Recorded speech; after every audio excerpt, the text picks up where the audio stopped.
Hello guys, and welcome back to another video. There's no need to spend hours upon hours a day studying if you want to learn Korean. But you can get stuck in the trap of wasting tons and tons of time doing so while still seeing little to no progress in your Korean language. And this often happens when you don't have a good study routine to follow. I speak from experience. That's why in this video, we're going to walk through a simple Korean study routine for beginners that you can start implementing today. Like I said, we don't need hours a day, so my goal and aim is probably around 30 minutes because we know that consistency over time is a lot more effective than trying to cram in hours upon hours of study sessions only to burn out. So the first thing I like to start off with in my daily study routine for Korean is reviewing Hangul, which is the Korean alphabet. And this is really important for pronunciation and letter recognition and also pronouncing syllables. So I will either use the letter tab on Duolingo, which allows you to practice all of the letters of the Korean alphabet, or I will use Let's Learn Hangul. Both are very good resources. And typically I will start my day off with this. So like almost right after I wake up, I'm rolling out of bed and reviewing the Korean alphabet is one of the first things. Obviously, you don't have to do that if you don't want to, but 5 to 10 minutes of this a day will do wonders. The second aspect of my daily study routine for Korean is focusing on vocabulary. So you don't have to overwhelm yourself with trying to memorize lists and lists of vocabulary words. Just focus on learning a few words a day and make sure they're words that you use very often, as well as words that you will be able to memorize in context. So practice using them in sentences with other words that you are working on learning. And another tip for vocabulary is to learn words in category groupings. So like food words, family words, hobby words, those type things. But if you really don't know where to start with this, there is a very helpful resource on 90 Day Korean, and they have a whole article on the 100 most common Korean vocabulary words and phrases, and that's a great place to start. And you can make vocabulary learning fun by going around and naming different things that you know the word for, practicing some key phrases, like instead of using the English one. So if you're going to say hello, just say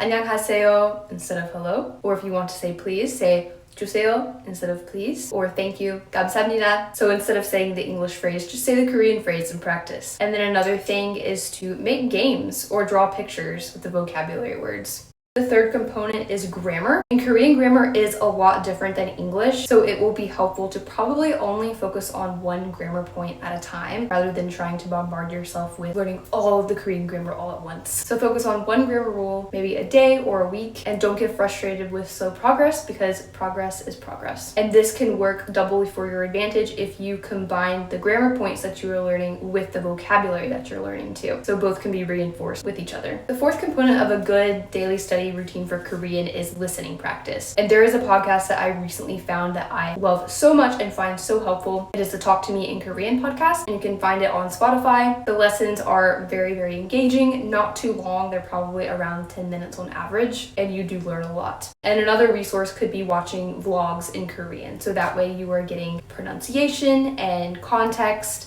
as well as a bunch of phrases and words that you are more likely to use in daily life. And fifth would be speaking. So find someone who is fluent in Korean and you are comfortable practicing with and speaking to. And don't be afraid to mess up because that's where growth happens. Practice reading aloud, saying the words and phrases that you are learning, and have fun with it. Well, that is all for this video on how to create a good daily study routine for learning Korean as a beginner. Hopefully you found something helpful and are inspired and motivated to continue on in your Korean language learning journey. I'm definitely excited to see some more progress in my own language learning as a beginner, so I wish you the best and hope to see you in the next video. Bye.